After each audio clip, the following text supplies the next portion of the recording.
அல்லேலூயா, அல்லேலூயா. கர்த்தருடைய பரிசுத்த நாமத்துக்கு மகிமை உண்டாவதாக.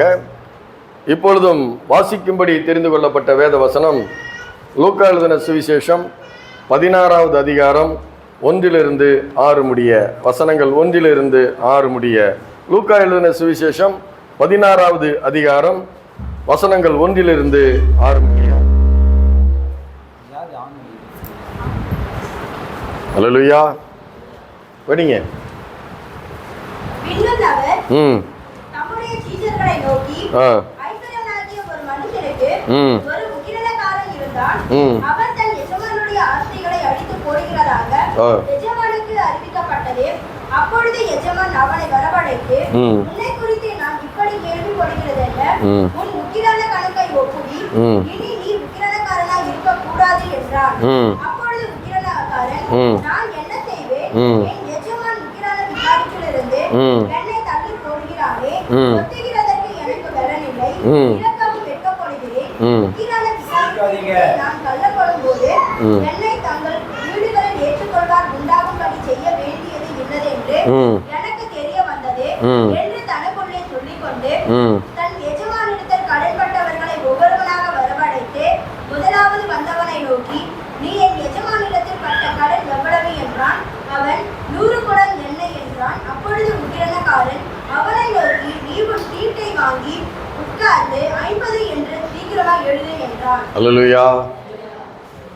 ஒரு எஜமானுக்கு ஒரு அநீதி உள்ள ஒரு உக்கிரானக்காரன் இருந்தான். அல்லேலூயா. அந்த அநீதி உள்ள உக்கிரானக்காரன் எஜமானுடைய ஆஸ்திகளை அழித்து போடுகிறது எஜமானுக்கு தெரிந்தது.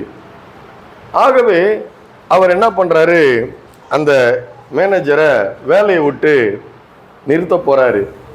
ஆகவே என்னுடைய கணக்கை எல்லாம் ஒப்புவி என்று சொல்லும் பொழுது அதற்கு அந்த அநீதி உள்ள உக்கிரானக்காரன், அதாவது இந்த காலத்தில் அந்த மேனேஜர் சொல்கிறோம், அந்த மேனேஜர் என்ன பண்ணுறான், நான் என்ன செய்வேன்? என் எஜமான் உக்கிரான விசாரிப்பிலிருந்து என்னை தள்ளி போடுகிறானே, கொத்துகிறதுக்கு எனக்கு பலன் இல்லை, இரக்கவும் வெட்கப்படுகிறேன். என்னுடைய எஜமான என்னால் எதிர்த்து நிற்க முடியாது. ரெண்டாவது, என்னுடைய வாழ்க்கையை, என்னுடைய ஜீவனத்தை நடத்துவதற்கு நான் போய் பிச்சையும் எடுக்க முடியாது. ஆகவே நான் செய்ய வேண்டியது இன்னதென்று எனக்கு தெரிந்தது என்று தனக்குள்ளே அவன் சொல்லிக்கொண்டு இன்னும் அடுத்தும் என்ன பண்ணுறான், எஜமானுடைய ஆஸ்தியை அபகரிப்பதற்காக ஒரு முயற்சி செய்கிறான். அதுக்கு என்ன செய்கிறான், எஜமானிடத்தில் கடன்பட்ட ஒருத்தன்கிட்ட போய், நீ என் எஜமானிடத்தில் நீ எவ்வளவு எண்ணெய் கடன்பட்டாயின்னு கேட்குறான். அதற்கு அந்த ஆள் சொல்கிறான், 100 குடம் எண்ணெய் உன்னுடைய எஜமானுக்கு நான் கடன்பட்டிருக்கிறேன் அப்படின்றான். அப்போது உடனே இந்த அநீதி உள்ள உக்கிரானக்காரன், அதை 50 என்று எழுது, மீதியை ஏன் கணக்கில் வை, அல்லேலூயா அப்படின்னு சொல்லிட்டு என்ன சொல்கிறான், அதை சீக்கிரமாய் எழுது என்று சொல்லுகிறான். அல்லேலூயா. வாழ்க்கையில் தன் ஜீவனை ரட்சித்து கொள்ள, வாழ்க்கையிலே ஒரு மேன்மை உள்ள ஒரு வாழ்க்கையை வாழ அவன் என்ன பண்ணுறான், ஒரு சுயமுயற்சி எடுக்கிறான், சுய புத்தியில் அவன் இருக்கிறான். அது மாத்திரமல்ல, அவன் என்ன பண்ணுறான் பாருங்க, அவனுக்கு அவ்வளவு அவசரம், கொள்ளடிக்கிறது இல்லை, துன்மார்க்கம் பண்ணுறதில்ல, திருடுறதில்ல, சீக்கிரமாக எழுது. அல்லேலூயா. சீக்கிரமாக பணக்காரன் ஆகணும். எவ்வளோ எல்லாருக்குள்ள ஆசை என்ன, கபன்னு பணக்காரன் ஆகிடணும், எப்படியோ வாழ்க்கையில் மேன்மைக்கு வர வேண்டும் என்று எல்லாரும் நினைக்கிறார்கள். ஆனால் அது சரியில்லாதது, தேவனுடைய பார்வையில் அது சரியில்லாதது. பாருங்க, ஆசீர்வாதத்தை எல்லாருமே விரும்புகிறோம் இல்லையா? ஆசீர்வாதத்தை எல்லாருமே விரும்புகிறோம், அதில் எந்த விதமான தவறும் கிடையாது. ஆசீர்வாதம் என்று சொல்லும் பொழுது நம்மில் அநேகர் என்ன நினைக்கிறோம், வெளியரங்கமாய் தெரிகிற இந்த காரு, ஒரு வீடு, பேங்க்கில் பணம், நகை, ஒரு அந்தஸ்து, இதைத்தான் நம்ம ஆசீர்வாதம் என்று நம்ம நினைக்கிறோம்.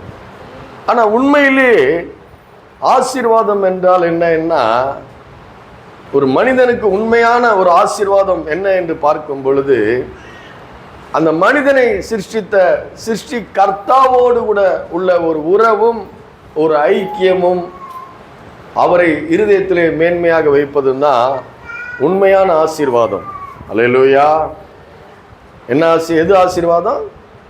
கர்த்தரோடு கூட இருக்கிற, நம்மை சிருஷ்டித்த தேவாதி தேவனோடு கூட இருக்கிற ஒரு உறவு, ஒரு ஐக்கியம், அவரை மேன்மையா நினைக்கிறது, அவரை ஆராதிப்பது, அவரை துதிப்பது தான் உண்மையான ஆசீர்வாதம். அந்த ஆசீர்வாதத்துல தான் வேதனை இல்லை. அல்லேலூயா. அந்த ஆசீர்வாதத்துல தான் என்ன இல்லை? வேதனை இல்லை, சமாதானம் இருக்கிறது. அல்லேலூயா. சமாதானம் என்பதை நீ எந்த விலை கொடுத்துமே வாங்கவே முடியாது. இந்த உலகத்துல நீ வாங்க முடியாத ஒன்று சமாதானம். அது உன்னுடைய இருதயத்தில் இருக்கிற சமாதானம். அதை விலை கொடுத்து என்ன பண்ண முடியாது? வாங்கவே முடியாது. அல்லேலூயா. தேவன் கொடுப்பது தான் உண்மையான சமாதானம். அதனால தான் அவர் என்ன சொல்றாரு பாருங்க, எபேசியர்ல பாருங்க, எபேசியர் 2வது அதிகாரம் 8-9 வசனங்கள். எபேசியர் 2வது அதிகாரம் 8-9 வசனங்கள் பாருங்க. பவுல் எழுதுகிறார். என்ன எழுதுகிறாரு? விசுவாசத்தை கொண்டு ரட்சிக்கப்பட்டீர்கள். இது உங்களால் உண்டானதல்ல, இது தேவனுடைய ஈவு. ஒருவரும் பெருமை பாராட்டாதபடிக்கு இது கிரியைகளினால் உண்டானதல்ல. போதும். அல்லேலூயா. அவர் என்ன சொல்றாரு? கிருபையினாலே விசுவாசத்தை கொண்டு ரட்சிக்கப்பட்டீர்கள், இது உங்களால் உண்டானதல்ல, இது தேவனுடைய ஈவு என்று சொல்லுகிறார். அப்படின்னா தேவனோடு கூட ஒரு உறவு, இங்க உட்கார்ந்து இருக்கிற ஒவ்வொருவருக்கு சொல்றேன், தேவனோடு கூட இருக்கிற ஒரு உறவு, தேவனோடு கூட இருக்கிற ஒரு ஐக்கியம், இதெல்லாம் தேவன் நமக்கு கிருபையாய் கொடுத்தது. அல்லேலூயா. எத்தனை பேருக்கு இந்த தேவனை அறிய முடியாம இந்த உலகத்துல இருக்கிறாங்க?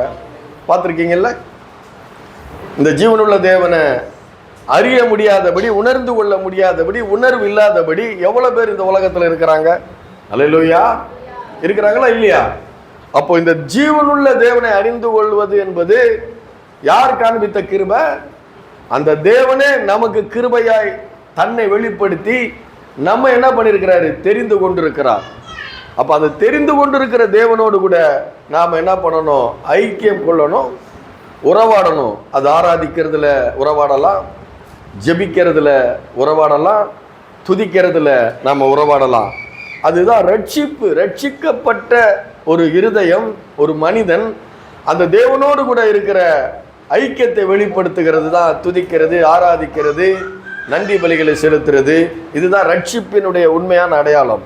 அப்படி ரட்சிக்கும் பொழுது, அப்படி ரட்சிக்கப்பட்டு இப்படிப்பட்ட ஒரு உறவும் ஒரு ஐக்கியமும் அந்த மனிதனிடத்துல இருக்கும் பொழுது அந்த மனிதன் ஆசீர்வதிக்கப்பட்ட மனிதனாக மாறுகிறான்.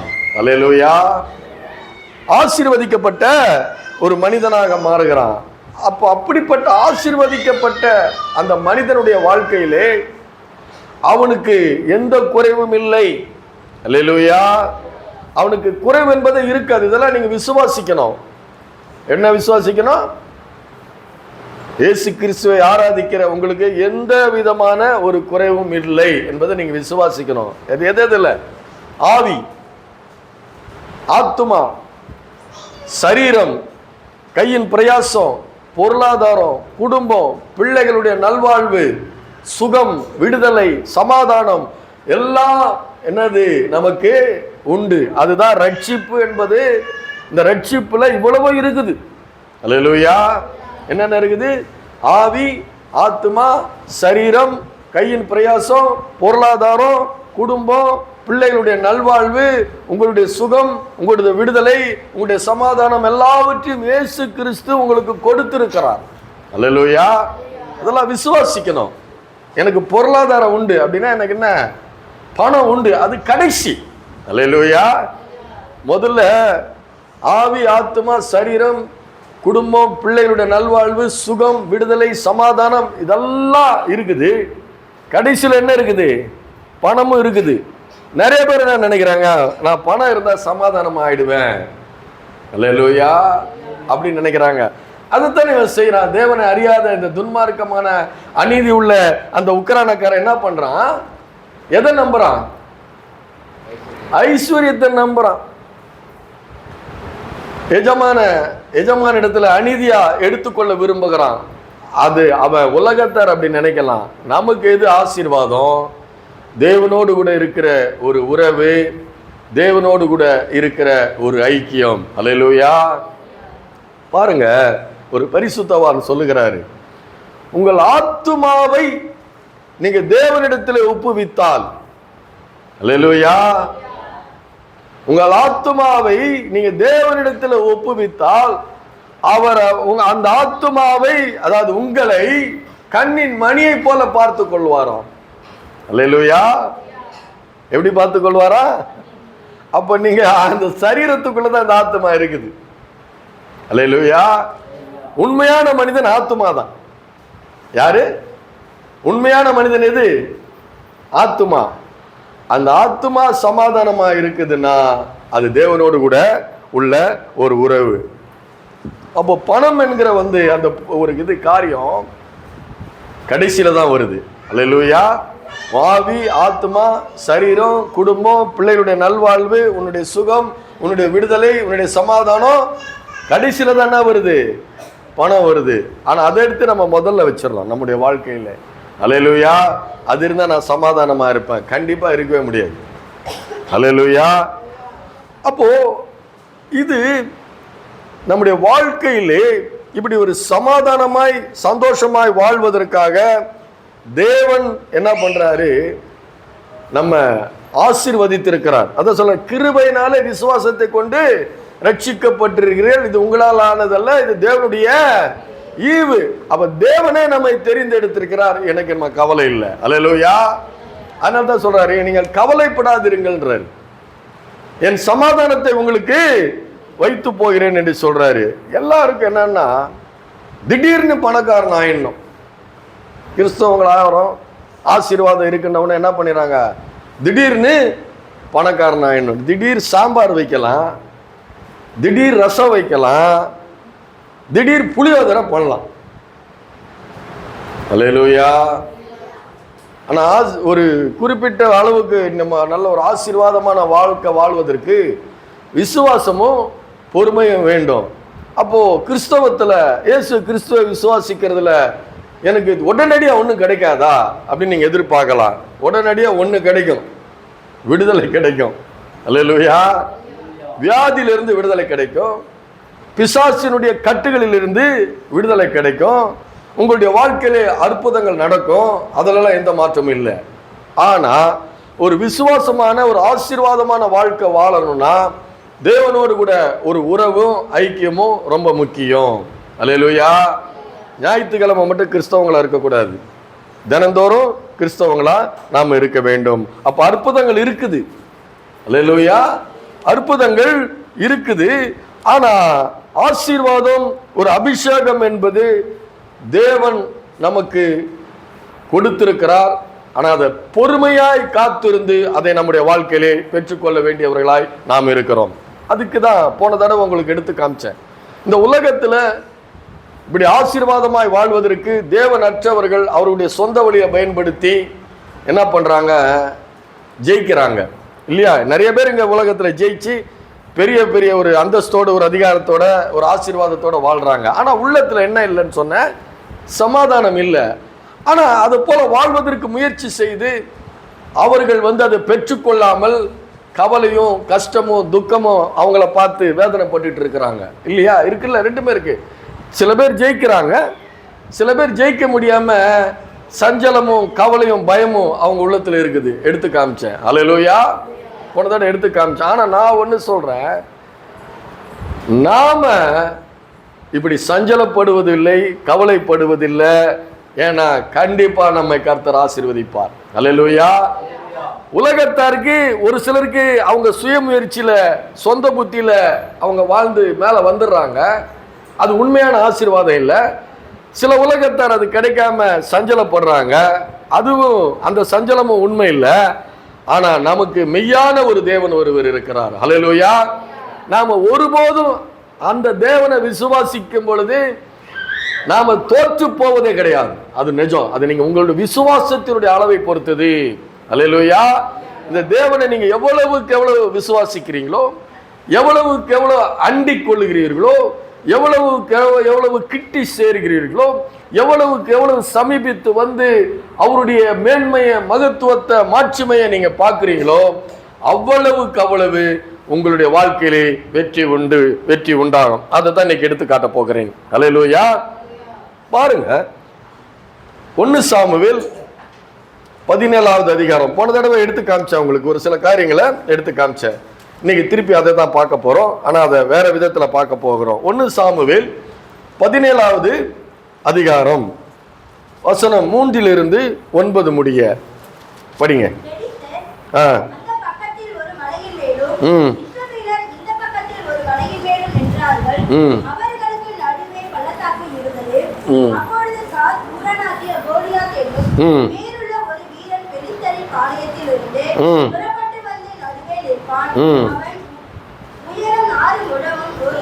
கொஞ்சம் கவனமா கேளுங்க, படிங்க.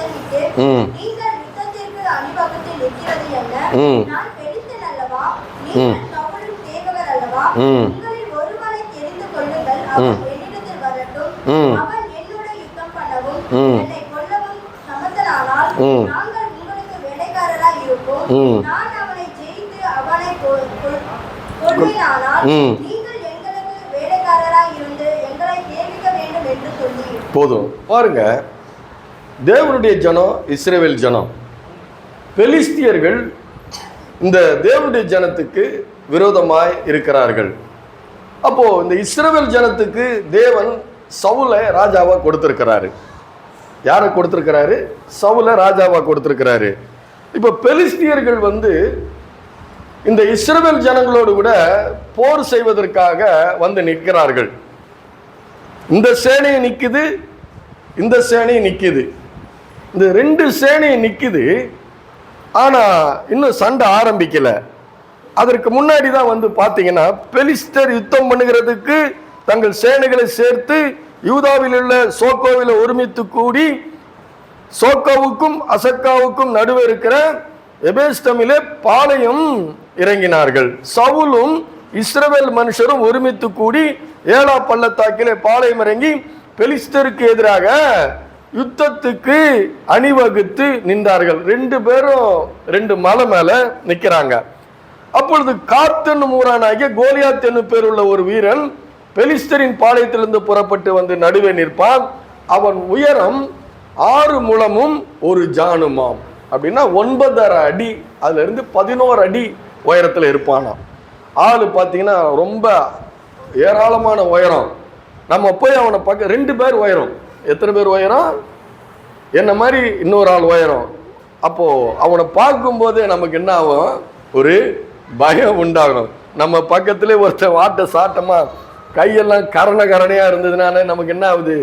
இப்போ எவ்வளோ பெரிய பலசாலின்னு பார்க்குறோம் நம்ம சைஸுக்கு, இல்லையா? இவன் 11 அடி இருக்கிறான். 9.5 அடியிலிருந்து 11 அடி இருக்கிறான்னு சொல்லி அது போட்டிருக்கிறது.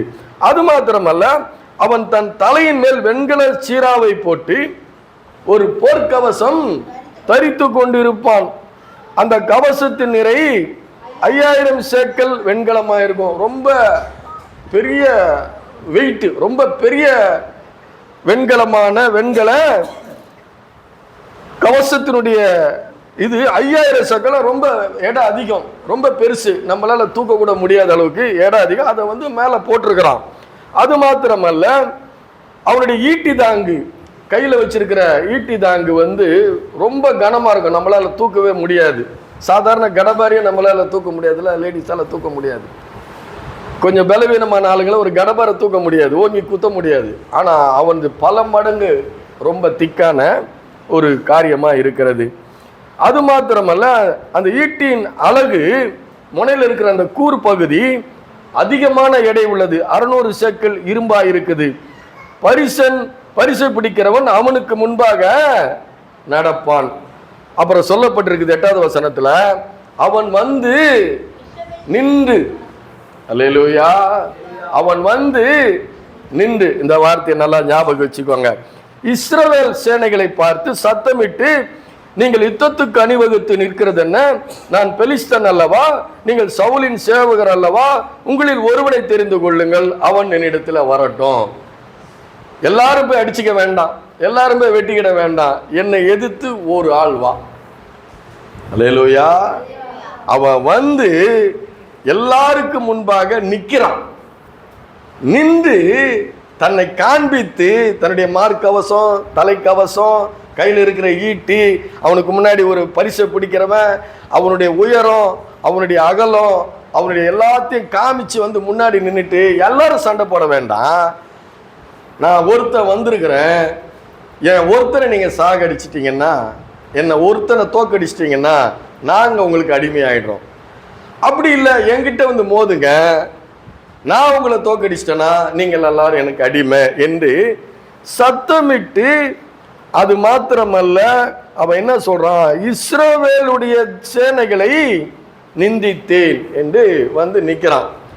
அவனை பார்த்ததுமே இவங்களும் வீரர்கள் தான், அவங்களும் வீரர்கள் தான், அவங்களுக்கு ராஜா இருக்கிறான், இவங்களுக்கு ராஜா சவுல் இருக்கிறாரு. தேவனுடைய சேனைக்கு இஸ்ரவேலுக்கு சவுல் வந்து ராஜாவா இருக்கிறான்.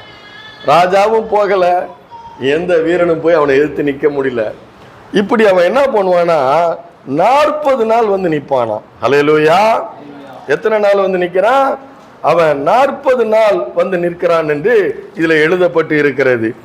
அப்போ பாத்தீங்கன்னா, நாம கூட அவனை பார்க்கும்போது நமக்கு பிரமிப்பா இருக்கு. அவனுடைய உயரமோ, அவன் தலையில போட்டிருக்கிற ஹெல்மெட்டு, அவன் போட்டிருக்கிற கவசங்கள், கையில வச்சிருக்கிற ஈட்டி, இதெல்லாம் பார்க்கும்போது என்னவா இருக்குது?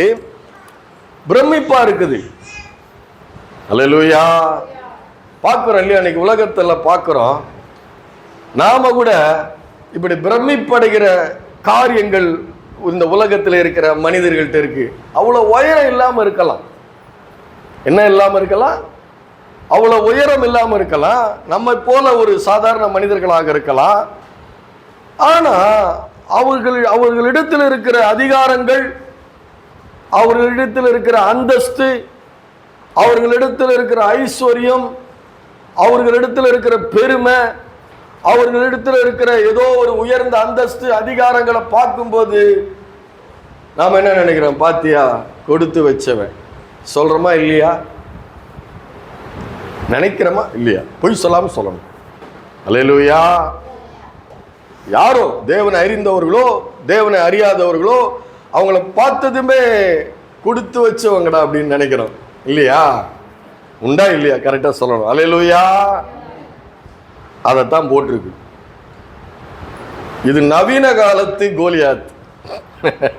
இந்த காலத்துல இருக்கிற மனிதர்களை பார்த்து நீ பிரமித்து நடுங்க கூடாது. அல்லேலூயா. வந்து நிற்பாங்க நம்ம முன்னாடி, மிகப்பெரிய அதிகாரத்தோடு வந்து நிற்பாங்க. ஆனா ஆண்டவர் சொல்லியிருக்கிறாரு, உலகத்தில் இருக்கிறவனை காட்டிலும் உனக்குள் இருக்கிறவர். அல்லேலூயா. யார் ஆராதித்துக் கொண்டிருக்கிறார்? அல்லேலூயா. இதை தெரிந்த அப்புறம் தான் நான் தலை நிமிர்ந்தேன். அல்லேலூயா. என்ன நினைச்சேன்? நான் கூட நினைச்சேன், ஒரு ரொம்ப அருமையான பிரசங்கியாரு, அவரை பார்த்து அப்படிலாம் நான் பிரசங்கம் பண்ண முடியுமா நான் நினைச்சவன். அல்லேலூயா. இன்னைக்கு 1.5 மணி நேரம் என்னால் பிரசங்கம் பண்ணக்கூடிய தகுதியை அதே ஆண்டவர் கொடுத்தார். அல்லேலூயா. ஆண்டவரை விசுவாசித்தால், ஆண்டவராக இயேசு கிறிஸ்துவை நீ இருதயத்திலே விசுவாசித்து நாவிலே அறிக்கையிட்டால் நீ ரட்சிக்கப்படுவாய். கிருபையினாலே விசுவாசத்தை கொண்டு ரட்சிக்கப்பட்டீர்கள். இது உங்களால் உண்டானதல்ல, இது தேவன் தருகிறது. இது அல்லேலூயா. இது தேவனுடைய ஈவுன்னா தேவன் தருகிறார். விசுவாசிக்கிற எவனுக்கும் தேவன் தருகிற ஒரு ஆசீர்வாதம். அல்லேலூயா. அதனாலதான் சொல்றேன், நீ யாரை பார்த்து பிரமிக்க வேண்டியதில்லை, யாரை பார்த்து பயப்பட வேண்டியதில்லை. அவங்களுடைய செல்வாக்கு, அவங்களுடைய ஆசீர்வாதம், அவங்களுடைய ஐஸ்வர்யம், அவங்களுடைய மேன்மை, எதை பார்த்து நீ பண்ண வேண்டியதில்லை. உன் தேவன் உன்னதமான தேவன், அவர் உனக்குள்ளே இருக்கிறார். அல்லேலூயா. அவன் என்ன போட்டிருக்குது அந்த வசனத்துல பாத்தீங்கன்னா, அவன் வந்து நின்று, அல்லேலூயா, அத பத்தி என்ன போட்டிருக்குது ஆங்கில வேதாகமத்துல, they show the extent of his strength and the variety of the equipment. அவன் வந்து தன்னுடைய பலத்தை காட்டுறான், வெளிப்பிரகாரமா இருக்கிற பலத்தை காட்டுறான். அது மாத்திரமல்ல, அந்த பலத்தை காட்டுவதற்கு பலவிதமான அடையாளங்களை நமக்கு முன்பாக கொண்டு வந்து அவன் காட்டுகிறான். அல்லேலூயா. அதுதான் அவனுடைய ஆஸ்தி, அவனுடைய அதிகாரம், அவனுடைய அந்தஸ்து, அவனுடைய மேன்மை, இதெல்லாம் கொண்டு வந்து நம்ம முன்னாடி வைக்கிறான். அதை காமிச்சு என்ன பண்றான், வெளிச்சம் போட்டு காட்டுகிறான். சொல்றேன் இல்லையா, என்கிட்ட படம் காட்டாத சொல்றமா இல்லையா. அதான் கோலியாத்து பத்தி ஏன் வர்ணிச்சிருக்குது, ஏன் இவ்வளவு வர்ணனை. அவனுடைய உயரத்தை பைபிள் வந்து சும்மா எல்லாத்தையும் எழுதி வைக்கிறது இல்லை. அந்த காலத்துல எழுதினாங்கன்னா, இந்த காலத்துல வந்து என்ன சொல்றாங்க, நம்ம பிள்ளைங்களுக்கு நோட்டு வாங்கி தர்றோம், அதை ஏதோ ஒன்று கிழிச்சு போட்டுறது, திருப்பி நம்ம நோட்டு வாங்கி கொடுத்துட்றோம் இல்லையா. 20 ரூபா 25 ரூபாய்க்கு நோட்டு கிடைக்குது, இல்லை 50 ரூபாய்க்கு நோட்டு கிடைக்குது. அந்த காலத்துலலாம் இந்த பேப்பர் வந்து ரொம்ப விலை கொண்டது, பெரிய பெரிய பணக்காரங்க தான் வைக்க முடியும். அல்லேலூயா. அப்போ கூட இவ்வளத்தை எழுதி வச்சிருக்கிறாங்க. அல்லேலூயா. ஏன்? இதை பாரு, இதை படி. சத்துரு எவ்வளவு ஒரு பெரியவனா இருந்தாலும், சத்துரு எவ்வளவு அந்தஸ்துல இருந்தாலும், சத்துரு எவ்வளவு அதிகாரத்தில் இருந்தாலும், அவ வந்து உனக்கு முன்பாக உன்னை நின்று மிரட்டி கொண்டு இருந்தாலும், நான் சொல்றேன், உலகத்தில் இருக்கிறவனை காட்டிலும் உனக்குள் இருக்கிறவர் பெரியவர். உன் தேவன் எவ்வளவு பெரியவர், உன் தேவன் எவ்வளவு மேன்மை உள்ளவர், உன் தேவன் எவ்வளவு மகத்துவமும் மாட்சிமையும் மகிமையும் வல்லமையும் உடையவர், அவர் எவ்வளவு இரக்கமும் எவ்வளவு கிருபையும் உள்ளவர். அது மாத்திரமல்ல, நீ பேசினா கேட்கிறாரு. அல்லேலூயா. உனக்கு பதில் கொடுக்கிறாரு. உன் வாழ்க்கையில ஒரு வெளிச்சத்தை உண்டு பண்ணுகிற ஒரு தேவனாய் இருக்கிறார் என்பதை உன்னுடைய இருதயத்தில் அறிந்து கொள்ளக்கூடிய ஒரு இருதயமாய் உன் இருதயம் வேண்டும். அல்லேலூயா. இதைத்தான் நிறைய கிறிஸ்தவங்க புரிஞ்சுக்கிறது இல்லை. நான் பேசினா கேட்பாரு, என் ஜெபத்தை கேட்பாரு, எனக்கு விடுதலை தருவாருன்றதை யாருமே கீழே இருக்கிற கிறிஸ்தவங்க நிறைய பேர் நம்புறது இல்லை. ஆனா நான் யாருக்கிட்டே போய் நான் ஜெபிச்சுக்க மாட்டேன். எனக்கு சின்ன வயசுல இருந்தே கிடையாது. அல்லேலூயா. நான் பேசுவேன், அப்போதான் அவர் என்னுடைய ஆண்டவர். அல்லேலூயா. நீ தப்பா சொல்றனா, தப்பா அதை சொல்றனா? அல்லேலூயா. தப்பா சொல்லிட்டனா? நெவர். கிறிஸ்தவம் என்பது வானாதி வானம் கொள்ளாத தேவனோடு கூட உறவாடுவது, ஐக்கியம் கொள்வது ஒவ்வொருவரும் பண்ண முடியாது. அல்லேலூயா. ஒவ்வொருவரும் கேட்டு பெற்றுக்கொள்ளக்கூடியது. அப்பேற்பட்ட தேவன் தான் நம்முடைய தேவன். அல்லேலூயா. அல்லேலூயா. கொஞ்சம் பேர் வருது, அப்ப கொஞ்சம் பேர் நம்பலையா நான் பேசுறத? அல்லேலூயா. அதான் கிறிஸ்தவம் என்பது. நீ பேசினாலும் கேட்பாரு. அவருக்கு வந்து பட்சபாதம் இல்லை, வேற்றுமை நிலையில் இல்லை. நான் மாறாதவர், கூப்பிடு நான் பதில் தருகிறேன். சுந்தரபாண்டிக்கு மட்டும் இல்ல, யாருக்கு வேணாலும் பதில் தருகிறேன்னு சொல்லுகிற ஒரு ஆண்டவர் அவர். அல்லேலூயா. அப்போ இத உணர்ந்த ஒரு மனிதன், அல்லேலூயா, இத வந்து உணராத ஒரு சேனைய நிக்குது. இஸ்ரவேல் அவனை ஜெயிக்க முடியும். அவனை பார்த்து பயந்து நடுங்கி கிடுகிடுன்னு நடுங்கி ஒரு கூட்டம் நிக்குது. அது இஸ்ரவேல் ஜனங்கள், தேவனுடைய ஜனங்கள் நிக்குது. அந்த சமயத்துல தான் ஒருத்தன் வர்றான், தாவீது வருகிறான். அல்லேலூயா. அப்ப தாவீது பாத்தீங்கன்னா ரொம்ப சின்ன பையன், வாலிபன், 16 வயசு பையன். அவன் வந்து சொல்றான், இதை கேட்கிறான். கேட்டுட்டு 17:26 ஒரு இது கேட்கிறான் பாருங்க. அப்பொழுது தாவீது தன் அண்டையில நிற்கிறவர்களை பார்த்து, 26வது வசனம், 17:26, 1 சாமுவேல் 17:26. அப்பொழுது தாவீது தன் அண்டையில நிற்கிறவர்களை பார்த்து, இந்த பெலிஸ்தனை கொண்டு இஸ்ரவேலுக்கு நேரிட்ட நிந்தையை நீக்கிறவனுக்கு என்ன செய்யப்படும்? அதுக்கு அடுத்த சொல்றான் பாருங்க, ஜீவனுள்ள தேவனுடைய சேனையை நிந்திக்கிறதற்கு விருத்த சேதனம் இல்லாத இந்த பெலிஸ்தியன் எம்மாத்திரனா என்ன? பிள்ளைக்கா பையன் அர்த்தம். சென்னை பாஷையில் என்ன பையன்? பிள்ளைக்கா பையன் அர்த்தம். அப்படிதானே சொல்றோம் இல்லையா? இந்த தமிழ் பிடிக்குதா? அல்லேலூயா. எனக்கும் சென்னை தமிழ் தெரியும் கொஞ்சம். அல்லேலூயா. 50 வருஷமா 54 வருஷமா மெட்ராஸில் இருக்கேன். எனக்கு மெட்ராஸ் பாஷைன்னு தெரியும், நல்லாவே தெரியும். 55 வருஷமா நான் மெட்ராஸில் இருக்கேன். எனக்கு வயசு 60 போகுது. அல்லேலூயா. அப்போ இந்த அவன் ஒருத்தன் மட்டும் பார்க்குறான். எப்படி பார்க்குறான்? இவன் ஏமாத்துறோம்.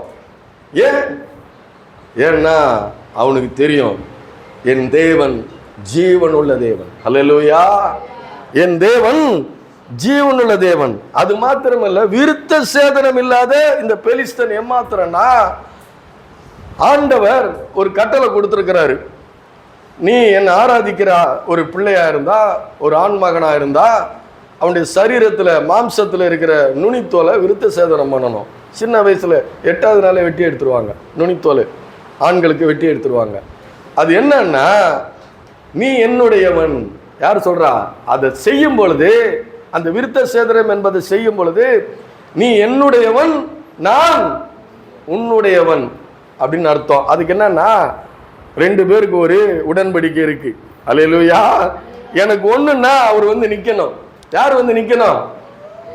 ஆண்டவர் வந்து நிக்கணும். அதுக்கு தான் நான் என்ன ஒப்பு கொடுத்துறேன். என்னுடைய சரீரத்தில் இருக்கிற நுனித்தோல் என்ன பண்ணியிருக்கிறேன்? வெட்டி ஒரு உடன்படிக்கைன்னு இருக்குது. அது அவனுக்கு தெரியுது. அதைத்தான் சொல்றான்.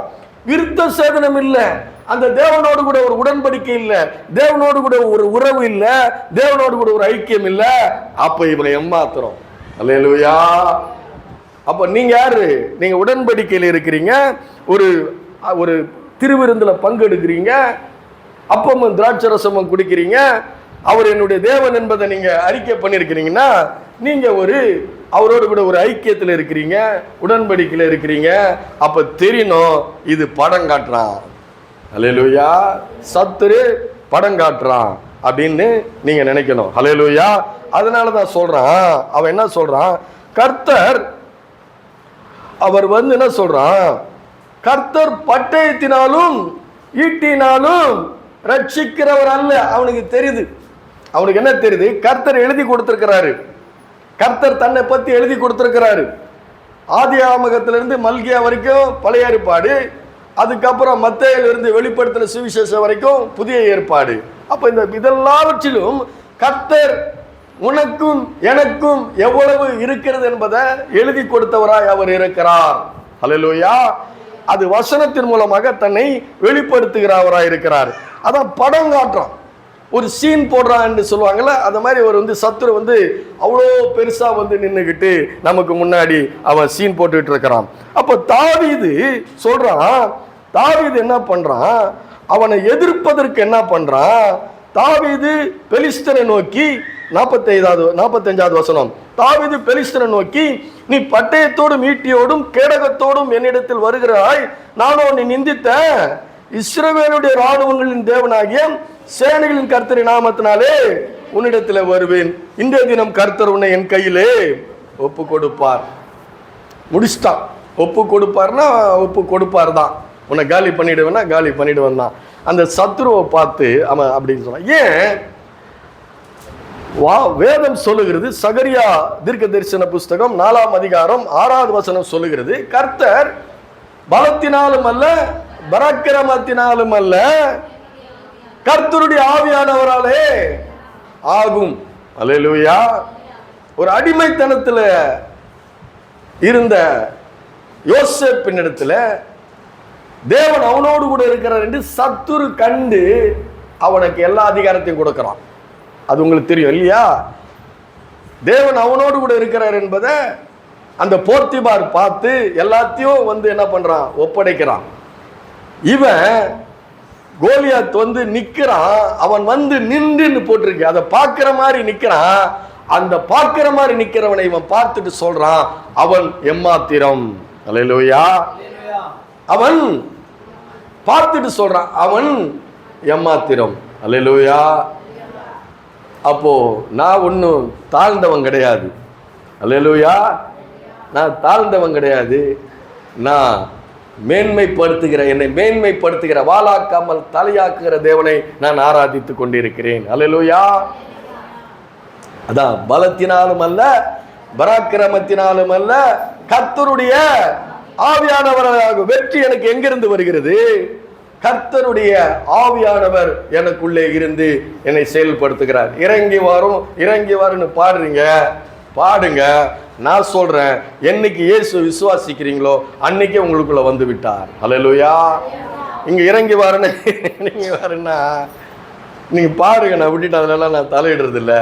ஆனா நான் சொல்றேன், அவர் உங்களுக்குள்ள இருக்கிறார். அல்லேலூயா. திருப்பி இறங்கி வரதில்லை, உங்களுக்குள்ளதான் அவர் இருக்கிறார். அதனாலதான் பவுல் எழுதுகிறாரு, எங்களுடைய போராயுதங்கள் மாம்சத்துக்கேற்றவைகளாயிராமல் அரண்களை நிர்மூலமாக்க தேவ பலமுள்ளவர்களாய் இருக்கிறது. அவைகளால் நாங்கள் தர்க்கங்களையும் தேவனை அறிகிற அறிவுக்கு விரோதமாக எழும்புகிற எல்லா மேட்டுமையான எண்ணங்களையும் கிறிஸ்துவுக்கு கீழ்ப்படிய சிறைப்படுத்துகிறோம். அல்லேலூயா. எங்களுடைய போராயுதங்கள் மாம்சத்துக்கேற்றவைகளாயிர. இவன் என்ன எடுத்துட்டு போனா? தாவீது என்ன எடுத்துட்டு போனா நீங்க நினைக்கிறீங்க? அவன் பட்டையை எடுத்துட்டு போனானா? இல்ல, கூழாங்கல் எடுத்துட்டு போனான். அல்லேலூயா. எடுத்துட்டு போனா ஆவியானவர் கரெக்டா காமிச்சாரு. நெத்தி காலியா வச்சிருக்கிறான், சுத்தி விடு அப்படின்னாக்கா அதனுடைய வேகம் பல மைல் வேகமா. அல்லேலூயா. பல மைல் வேகம். அந்த பல மைல் வேகம் அந்த அளவுக்கு அது அந்த ஸ்லிங் ஷாட்ன்றாங்க. அந்த ஸ்லிங் ஷாட் அப்படி சுத்தி விட்டான்னா சிங்கமே வந்து கீழே விழுந்துடுமா. கரெக்டா அடிச்சு காலி பண்றான். அல்லேலூயா. சத்துரு எம்மாத்திரம். அல்லேலூயா. அதனால நீங்க யாரை பார்த்து பிரமிக்க வேண்டியதில்லை. கொடுத்து வச்சவன், வாழ தெரிஞ்சவன் அப்படின்னு நீங்க நினைக்க வேண்டியதில்லை.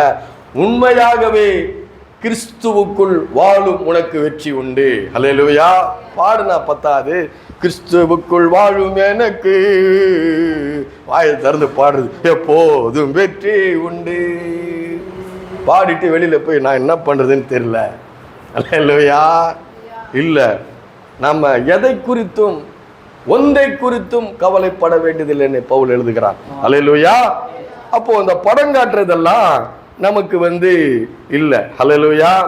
அதனாலதான் சொல்றேன், இப்ப இந்த நவீன காலத்து கோலியாத்து, பழைய கோலியத்தை காமிச்சிட்டேன். இப்ப நவீன காலத்து கோலியாத்தை உங்களுக்கு எடுத்து காமிச்சேன். நீங்க யாரையும் பார்த்து கொடுத்து வச்சவன் நல்லா வாழ்றான்டா, அது வந்து அதை பார்க்கும்போது அவனும் ஒரு கோலியாத்து தான். அல்லேலூயா. அவனை பார்த்து நம்ம பொறாமப்பட வேண்டியதில்லை, இல்லையா? அவனும் ஒரு கோலியா. இல்லை, உண்மைதானே? இல்லையா? அது பண்றமா இல்லையா? அப்ப அவன் கோலியாத்தா மாறுறான். அவங்களுக்கு நீங்க பயந்து போயிருக்கிறீங்க. இல்ல, எம்மாத்திரம். என்னுடைய ஆண்டவர் காட்டு புல்லுக்கு உடுத்து வித்தால் எனக்கு உடுத்து விப்பார். அல்லேலூயா. காட்டு புல்லுக்கு உடுத்து விக்கிறவர் எனக்கும் உடுத்து விக்கிறவர். என்கிட்ட இப்ப எந்த சட்டை எடுத்து போறதுன்னு தெரியல. ஆனா அதெல்லாம் விட இந்த சட்டை போடுறதா இப்ப என்ன பண்றேன், ரொம்ப நேசிக்கிறது இந்த ட்ரெஸ்ஸை போடுறது. ஏன்னா இது ஊழியக்காரன் ட்ரெஸ். அல்லேலூயா. கருப்பு சட்டை போட்டுட்டு வந்து இதே பிரசங்கம் பண்ணா கொஞ்சம் சந்தேகம் வந்துடும் உங்களுக்கு. இவர் வந்து ஊழியக்காரர் தானா? என்ன பேசினாலும் உங்களுக்கு எடுக்காது. உண்மை தானே? உங்க மைண்ட் அப்படி ஆயிடுச்சு இல்ல? உங்க மைண்ட் எப்படி இருக்குது? அதனால எங்க பாஸ்டர் வெறும்னு கருப்பு கோட்டு வந்து பிரசங்கம் பண்ணுவாரு. அல்லேலூயா. வாயில வர்ற வார்த்தையை தான் பார்த்து கண்டுபிடிக்கணும். கிறிஸ்தவனா விசுவாசியா இந்த எதை பார்த்து கண்டுபிடிக்கணும்? வாயில வர்ற வார்த்தைகளை பார்த்து தான் கண்டுபிடிக்கணும். ட்ரெஸ்ஸை பார்த்து கண்டுபிடிக்கிறது உங்களுக்காக போட்டு இருக்கிறது. அல்லேலூயா. அப்போதான் நீங்க மதிக்கிறீங்க, இல்லைன்னா ஊழியக்காரனை மதிப்பீங்க நீங்க. அல்லேலூயா. என் ட்ரெஸ்ஸை பார்த்து நிற்பீங்க கருப்பு சட்டை போட்டு வந்தா. அல்லேலூயா. அப்போ அது இந்த நவீன காலத்து கோலியாத்துகளை உங்களுக்கு காமிச்சேன். அவனுடைய பதவி, அவனுடைய புகழ், அவனுடைய பேரு, அவன் வீடு, அவனுடைய மற்ற காரியங்களை நான் பார்த்துட்டு என்ன பண்ணக்கூடாது, கொடுத்து வச்சவன்னு நீங்க தான் கொடுத்து வைத்தவர்கள். அல்லேலூயா. ஏன் சொல்றேன்னா ஆண்டவர் சொல்றாரு, உலக தோற்றத்துக்கு முன்னே நீங்கள் முன்குறிக்கப்பட்டவர்கள். அல்லேலூயா. நான் சொல்லுங்க, வேதம் சொல்லுது. நீங்கள் யாரு? உலக தோற்றத்துக்கு முன்னே முன்குறிக்கப்பட்ட. இந்த பொண்ணு நீங்க படிச்சத என்ன கவனிச்சீங்க? தாயினுடைய கர்ப்பத்திலிருந்து விழும்போதே நம்முடைய சார்பில் விழுந்தேன். என் தாயினுடைய கர்ப்பத்தில் தாங்கினது யாரு? நீர், என்னுடைய கருவை உம்முடைய கண்கள் கண்டது. அப்ப நீங்க யாரு? தேவனால் தெரிந்து கொள்ளப்பட்ட ஒரு சந்ததி. சரி, இப்போ பாருங்க, இப்போ இந்த காலத்துல கோலியாத்துகள் வேற விதத்துல வர்றாங்க, சத்துரு வேற விதத்துல வர்றான். பார்க்கறதுக்கு நம்முடைய வாழ்க்கையிலே நான் ஒன்று நினைச்சு ஒரு காரியத்தை நான் ஆரம்பிக்கிறேன், அந்த காரியத்தை நான் ஆரம்பிச்சு நான் முன்னேறி கொண்டு இருக்கிறேன். அந்த முன்னேறி கொண்டிருக்கிற அந்த சூழ்நிலையிலே என்னுடைய வாழ்க்கையிலே நான் நினைக்கிறதற்கு விரோதமா எதிர்மறையான காரியங்கள் நடக்குது, சூழ்நிலைகள் நடக்குது. அல்லேலூயா. அந்த சூழ்நிலைகளை நான் தாண்ட முடியாதபடி, ஜெயிக்க முடியாதபடி ஒரு பெரிய சூறாவளியை போல அது அப்படியே சுழண்டு அடிக்குது. அது ஒரு கோலியாத்தை போல நிக்குது. அல்லேலூயா. அது ஒண்ணு.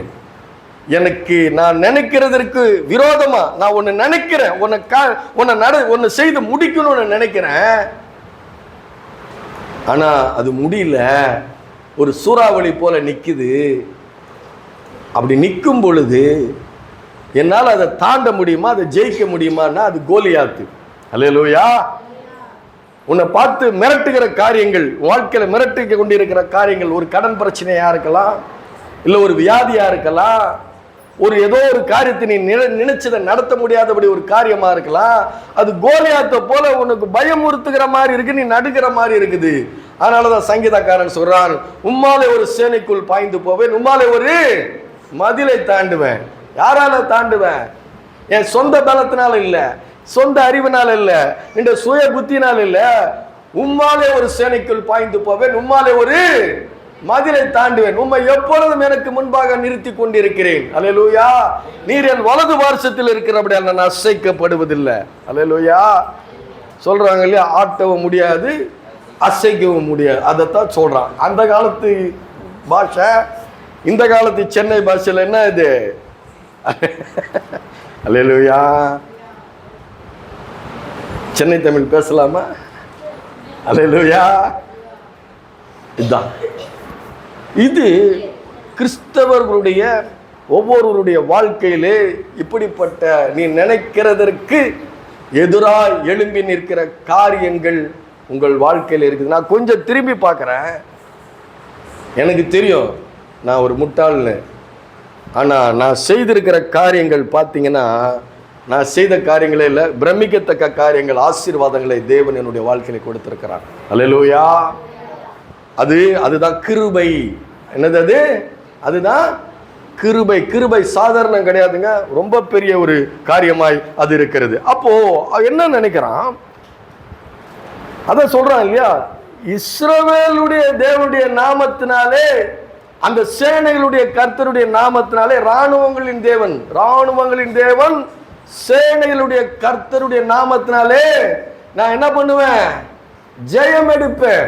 உங்களுக்கு முன்னாடி நிற்கிற சூறாவளியை போல சுழண்டு கொண்டு இருக்கிற, உன்னாலே முடிக்க முடியாமல் நீ திகைத்து போய் நடுங்கி போய் பயமுறுத்தி கொண்டு இருக்கிற உன்னுடைய ஒவ்வொரு காரியங்களுக்கு முன்னால நீங்க சொல்லணும், இந்த காரியத்தை இயேசு கிறிஸ்துவினுடைய நாமத்தினாலே நான் ஜெயம் எடுப்பேன். அல்லேலூயா.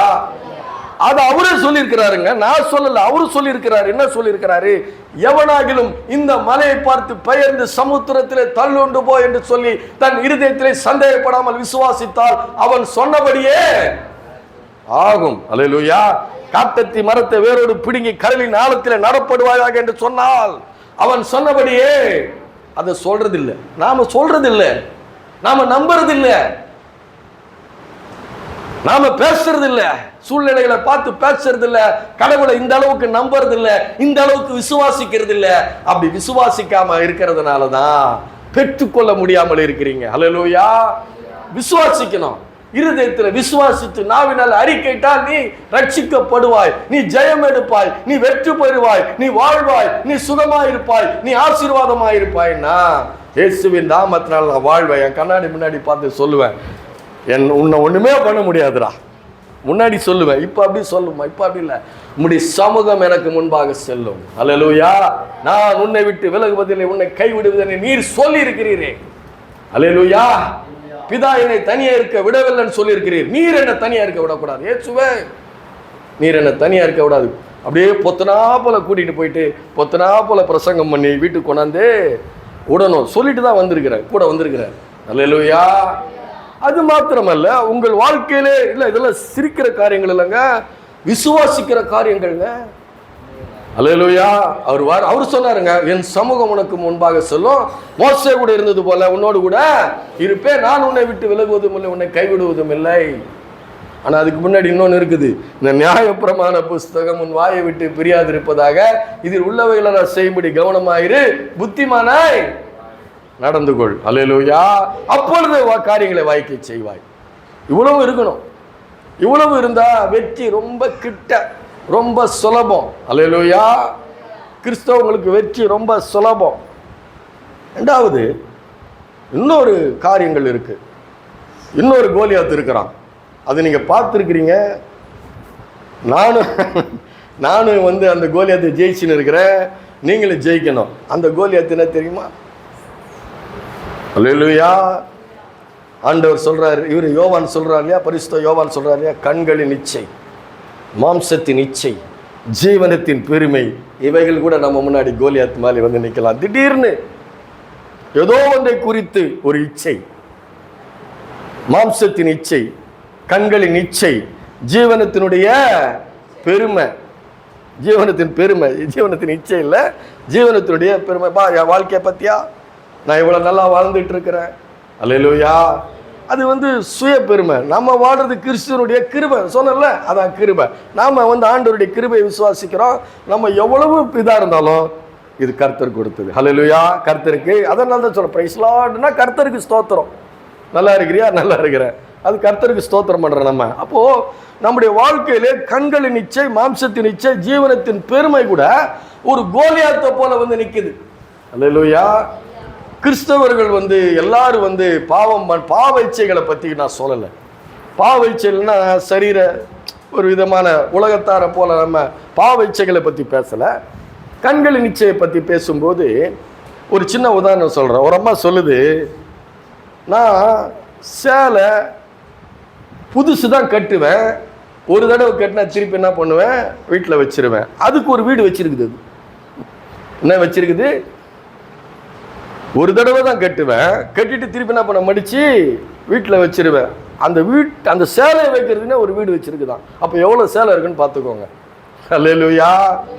அப்போ நம்மள கூட இப்படி தேவையற்ற மற்ற காரியங்களினாலே ஈர்க்கப்பட்டு கண்களின் நிச்சய அதே மாதிரி சேலை எடுக்கணும், அதே மாதிரி சட்டம் வாங்கணும் நினைக்கிறோமா இல்லையா? இங்கே இருக்க யாருமே அப்படி நினைச்சது இல்லைன்னு சொல்லுங்க. அல்லேலூயா. காட்டு புல்லுக்கு இவர் என்ன இப்படி உண்மையெல்லாம் சொல்லி மானத்தை வாங்குறாரு? அல்லேலூயா. பாவ இச்சைகளை பற்றி பேசலை நான். எனக்கு கிறிஸ்தவங்க எல்லாரும் அதை மாதிரி பண்ணிட்டு இருக்கிறது இல்லை. இல்லைல்ல, கரெக்டு தானே? அல்லேலூயா. நல்லதா அது துணி, 4 துணி நான் இருக்கிறது என்னது நல்லது. அல்லேலூயா. 4 துணி இல்லை, 40 துணி இருக்கிறது நல்லது. ஆனால் நம்முடைய இருதயம் அவைகளிலே மேன்மை பாராட்டுவது அல்ல.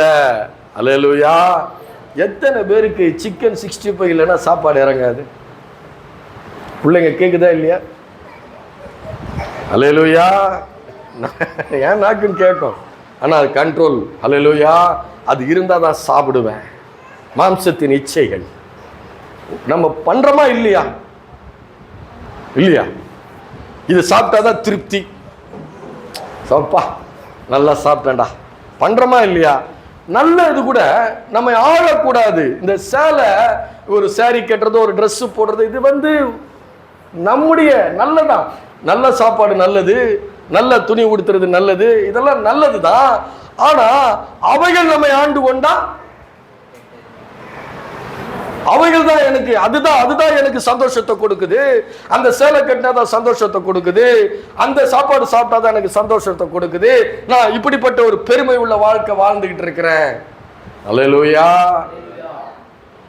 பாருங்க, நாம கூட சில நேரம் சொல்றோம். பார்த்தீங்கன்னா போன டிசம்பர்ல மழையில தண்ணி எல்லா கரண்டையும் ஆஃப் பண்ணிட்டான். அல்லேலூயா. எல்லாரும் வீட்டில் இருக்கிற அந்த இது என்ன வச்சுருப்பாங்க, அது என்னது, பேட்டரி வச்சுருக்காங்கல்ல, இன்வெர்டர் வச்சிருந்தாங்க, ஒரு நாள் வேலை செஞ்சது, 10 நாள் கரண்ட் இல்லை, எப்படி வேலை செய்யும்? ஆனால் எங்கள் வீட்டில் ஜென்ரேட்டர் இருந்தது, எங்கள் வீடு வெளிச்சமாக இருந்தது. அல்லேலூயா. பெட்ரோல் இருந்துச்சு, அதுக்கு தேவையான பெட்ரோல் இருந்துச்சு. அப்போது எங்கள் வீடு நல்ல சாயங்காலம் ஆனால் வெளிச்சமாகிடும். அல்லேலூயா. அது ஏதோ எனக்கு நாங்கள் தெரியாமல் அது எல்லாமே சரியாக இருந்தது. அதுதான் தேவனுடைய கிருபை. அப்போ அதில் நான் பெருமை பண்ண முடியுமா? எனக்கு ஆச்சரியமாக இருந்தது. எப்படி பெட்ரோல் இருந்தது தெரியல, பெட்ரோல் வந்து ஜென்ரேட்டரில் இருந்தது, எங்கள் வீட்டில் லைட் எரிஞ்சுது. இது கர்த்தருடைய கிருபை. இதில் நம்ம மேன்மை பாராட்டுறதுக்கு ஒன்றுமே இல்லை. ஆனால் இது தேவனுடைய ஆசீர்வாதம். எங்கள் வீட்டில் என்ன பண்ணுது, ஒரு வாரம் கரண்ட்டு எப்போயுமே எங்களுக்கு இருந்தது. எல்லாத்தையும் நாங்கள் என்ன பண்ணோம், லைட் எரிச்சு கரெக்ட் பண்ணிக்கிட்டோம். அப்போது இது ஜீவனத்தின் பெருமையாய் நம்மிடம் இருப்பது வந்து ஜீவனத்தின் பெருமையாய் இருக்கிறது. இது நமக்கு தேவனுக்கு முன்பாக என்ன ஆயிடுது? அல்லேலூயா. பெருமை பாராட்ட வைக்குது நம்ம. அல்லேலூயா. நாவு பொல்லாதது. அல்லேலூயா. பெருமையை பேச வைக்கும், பெருமையானவைகளை பேசும். அப்போ இது வந்து நம்முடைய வாழ்க்கையிலே ஒரு பெருமையாய் வந்து நிக்குது. ஆனா இந்த இவ்வளவு காரியத்தில் பார்த்தீங்கன்னா நாம ஆவிக்கு இவைகளெல்லாம் ஜெயிக்க வேண்டியது இருக்கு நம்முடைய வாழ்க்கையிலே. அல்லேலூயா. நல்ல ஆசைகள், இந்த நல்ல நல்ல ஆசைகள், நல்ல நல்ல ஆசாபாசங்கள், நல்ல நல்ல வசதிகள், நல்ல நல்ல ஒரு சூழ்நிலை, நல்ல வீட்டில் இருக்கிறது, ஒரு நல்ல பெட்ல படுக்கிறது, ஒரு ஏசியில் இருக்கிறது, இவைகள் நல்ல ஒரு வசதிகள், நல்ல சாப்பாடு, ஒரு நல்ல ஆரோக்கியமான சாப்பாடு நல்லது, நல்ல துணி உடுத்துறது, 4 பேருக்கு முன்னாடி கௌரவமா இருக்கிறது நல்லது. ஆனால் இவைகளை நான் மேன்மை பாராட்டும் பொழுது இவைகள் என்னுடைய வாழ்க்கையில கோலியாத்தை போல வந்து பிரமிச்சு நிக்குது. அல்லேலூயா. அப்ப அங்க என்ன ஆயிடுது? தேவனுக்கு இடமில்லை. அல்லேலூயா. ஆனா சின்ன சின்ன விஷயங்களை கூட நம்ம ஏமாந்து போயிடலாம். அல்லேலூயா. அற்பமான காரியங்கள்ல கூட நம்ம தேவனை நம்ம என்ன பண்ணிடலாம், தள்ளி வச்சிடலாம். அப்ப கிறிஸ்தவர்கள் என்பது பாவம், கண்களின் நிச்சய, மாம்சத்தின் நிச்சய, ஜீவனத்தின் பெருமை என்பது பாவ காரியங்கள் மட்டுமில்ல, நல்ல காரியங்களை கூட நம்மை ஆண்டு கொள்ளலாம். அல்லேலூயா. ஒரு ஐஸ்வர்யவான் முன்னாடி அவ வீட்டில் போயிட்டு உட்கார்ந்தினா தொண்டையில கத்தி வைன்றாரு, கம்மியா சாப்பிடுன்றாரு. அல்லேலூயா. சொல்றாரா இல்லையா? விருந்துக்கு போகும்போது ஒரு ஐஸ்வர்யா வீட்டுக்கு போகும்போது தொண்டையில என்ன பண்ணு, கத்தியை வை. அப்போ என்ன அர்த்தம்? கொஞ்சமாக சாப்பிடு, மிதமாக சாப்பிடு, நீ பார்க்காததை பார்த்த மாதிரி சாப்பிட்டீங்கன்னா என்ன வருது? அல்லேலூயா அப்படின்னு சொல்றாரு. அப்போ ஒவ்வொரு கிறிஸ்தவனுடைய வாழ்க்கையில என்ன சொல்ல வர்றாரு? எதை குறித்து நீ மேன்மை பாராட்டாத, என்னை குறித்து நீ மேன்மை பாராட்டு. அல்லேலூயா. என்னை மேன்மைப்படுத்தினால் நான் உன்னை மேன்மைப்படுத்துவேன். அல்லேலூயா. அதாவது 1 சாமுவேல் 2வது அதிகாரத்தில் நீங்கள் போய் அன்னாளுடைய வார்த்தைகளை நீங்கள் படித்து பார்த்தீங்கன்னா அவர் சொல்கிறா, கர்த்தர் கொல்லுகிறவரும் உயிர்ப்பிக்கிறவருமாக இருக்கிறார். அல்லேலூயா. அவர் என்னுடைய கண்மலை. பசியாக இருந்தவர்கள் இனி பசியாகிறார்கள், திருப்தியாக இருந்தவர்கள் அப்பத்துக்காக கூலி வேலை செய்கிறார்கள். மலடியாக இருந்தவள் 7 பெற்றால், அநேகம் பிள்ளைகளை பெற்றவள் பலட்சையப்பட்டால். கர்த்தர் கொல்லுகிறவரும் உயிர்ப்பிக்கிறவருமாய் இருக்கிறார். சிறியவனை புழுதிலிருந்து எடுத்து எளியவனை குப்பையிலிருந்து உயர்த்துகிறார். பிரபுக்களோடு ராஜாக்களோடு உட்கார வைக்கிறார். அவரை நம்புறவங்களுக்கு எல்லாம் இவ்வளவு ஆசீர்வாதம் இருக்கு. அல்லேலூயா. போய் படிச்சு பாருங்க. ஒரு பெண்ணு பல துக்கங்களை அனுபவிச்ச பெண்ணு சொல்றா, கர்த்தரை பத்தி அப்படி ஒரு மேன்மை உள்ள காரியங்களை நினைக்கிறா. நீங்க துதிக்கும் போது, ஆராதிக்கும் போது, நீங்க நன்றி பலிகளை செலுத்தும் போது நீங்க கர்த்தரை மேன்மைப்படுத்துகிறீங்க.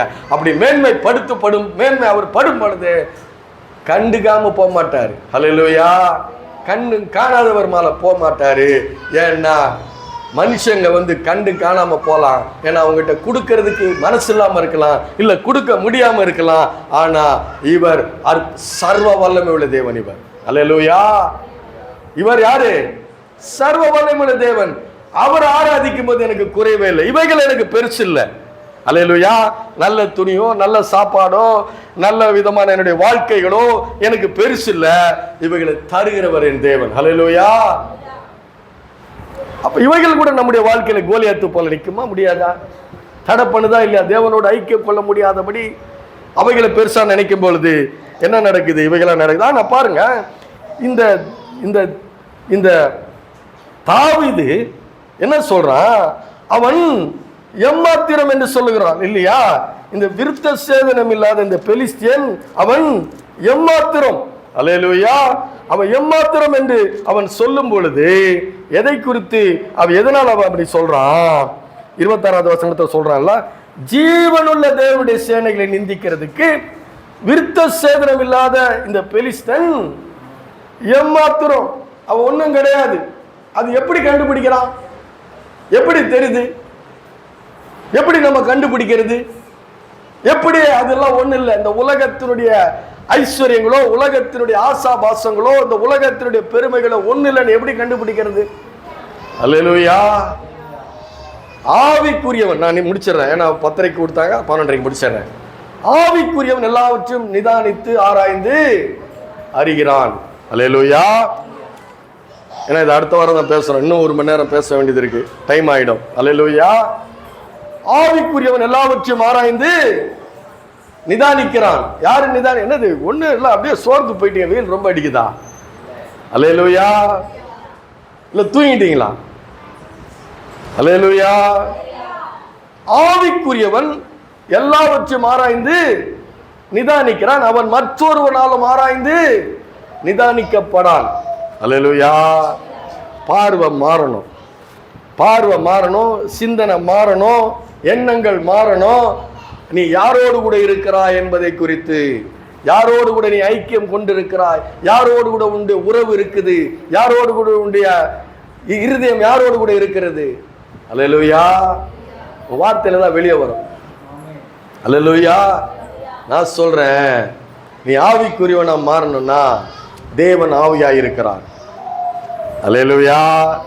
சிம்பிளா முடிச்சேன், அடுத்த தடவை நான் பேசுறேன். தேவன் ஆவியாய் இருக்கிறார். அவரை தொழுது கொள்ளுகிறவர்கள் ஆவியோடும் உண்மையோடும் தொழுது கொள்ள வேண்டும். அவர் என்ன சொல்றாரு? நீ என்ன முழு இருதயத்தோடு முழு ஆத்மாவோடு முழு பலத்தோடு நீ ஆராதிச்சுன்னா உனக்கு 1000 தலைமுறைகள். அல்லேலூயா.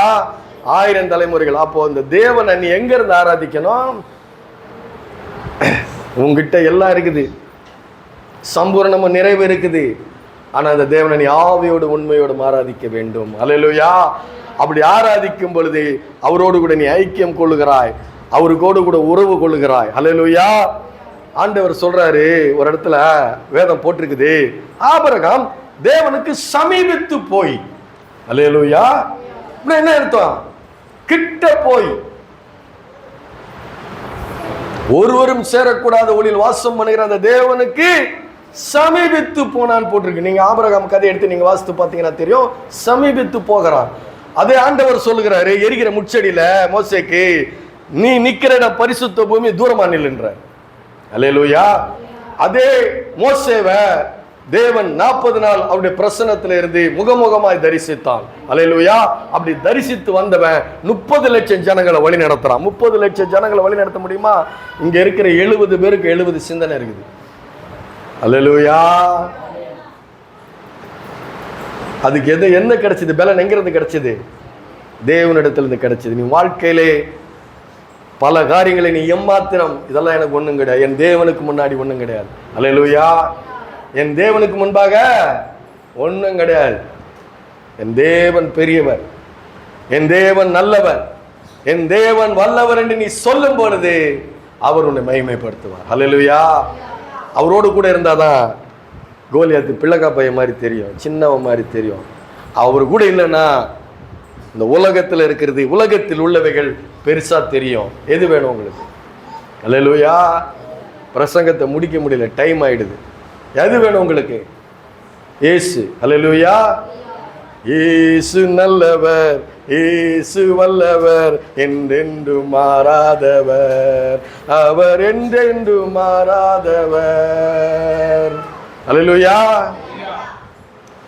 மெசேஜ் உங்களுக்கு புரிஞ்சுதா? அல்லேலூயா வந்தா புரிஞ்சுது, இல்லைன்னா முதல்ல இருந்து வேணா ஆரம்பிக்கிறேன். அல்லேலூயா. உடனே எப்படா முடிப்பாருன்னு காத்துன்னு இருக்கிறீங்க. அல்லேலூயா. கர்த்தருக்கே மகிமை உண்டாவதா. ஆமென்.